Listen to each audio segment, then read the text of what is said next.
A dementia unit is a complete cross-section of society, from the highly educated to the less articulate. And those that enjoy socialising with all aspects of society get on best.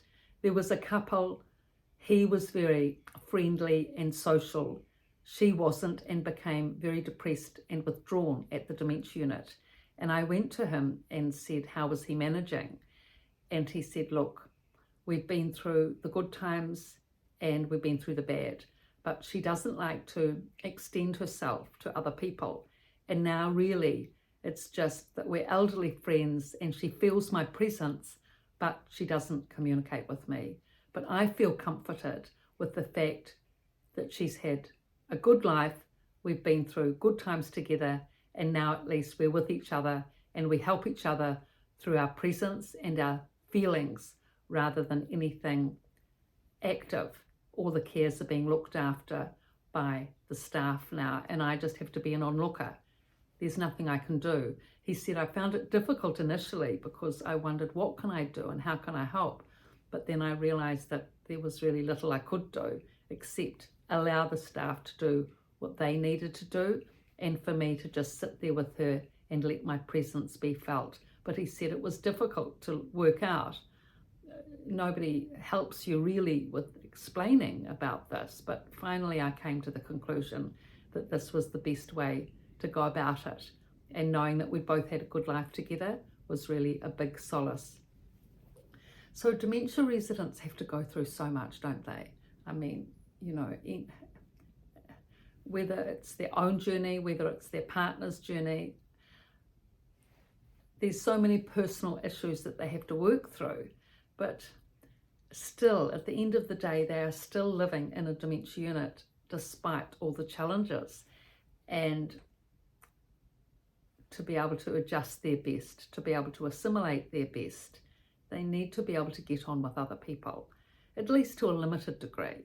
I mean, for example, even if it's just at the meal tables, that's a good start. They're with the same lot of, say, 3 people generally, breakfast, lunch and dinner.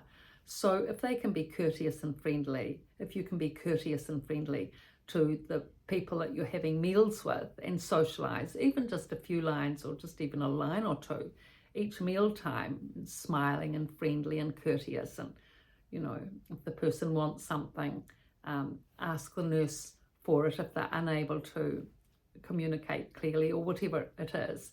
If you can just socialise well at meal times, that's a great help in terms of being able to integrate at the unit.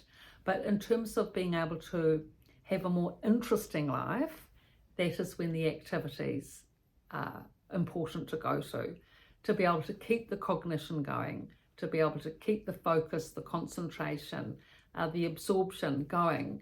Activities are really needed. It's just light banter at meal times, whereas at the activities, there's workshops and crosswords and newspaper readings, and you can actually have the friendship there as well, because you'll have the same ladies that you are sitting with at meal times at the activities. So they're now your friends because you socialise with them 3 times a day, and now you're at activities with them, and so you can join in the activities with them and enjoy it and become and get that cognition going and that intellectual stimulation, because that is so important with dementia. Because with the mind, present memory being so dysfunctional, unless you work the cognition and redirect it to working through focus and concentration and activities, it can just be a whole world of confusion. And it's very depressing and anxiety provoking if you're just locked into that whole dementia stress. You need to be able to redirect your thinking, and it's the activities and the crosswords and the quizzes, etc., which enable you to do that. I mean, there are some people that are independent with this, very much the minority, and they read the newspaper independently right through. They've got their crosswords and their quizzes, and they remarkably have made that lifelong effort of those activities. Not just that, many people having done that, but they continue it and realise the importance of continuing that right into the dementia facility and in the dementia facility right throughout. And they do really well. at integrating and assimilating and inspiring others to do the same. So for your relative or parent that's in the dementia unit, encourage them to socialise, maybe come to a few meals with them so that they can feel comfortable with you being there to help them stimulate the conversation. It's quite difficult for elderly people to make friends. I mean, you know, when you've had lifelong friends, that's a different thing to actually making new friends when you're late 80s or 90s. And if you can come in as the daughter or son, come to the meal times and socialise with the ladies, no doubt they'll think you're lovely and you can stimulate the conversation. And in that way, when the other women see that the daughter or son is a social, chatty, positive person, they'll then think, oh, well, mother's likely to be that in time. And they'll give you more leeway in conversation and include you. Whereas if you just sit there, not saying anything, not contributing, people will be pleasant, but they're not going to befriend you. And it is important to have that befriending, seeing as you're full-time there now at a dementia facility, long-term. So you need to have that social engagement and friendship, heartfelt friendship, to be able to assimilate. Okay, so I've written about these topics in both books, The Resident's Voice and The Resident's Rise, both from a dementia unit and on Amazon. Everything you need to know for someone going into a unit and when established in the unit.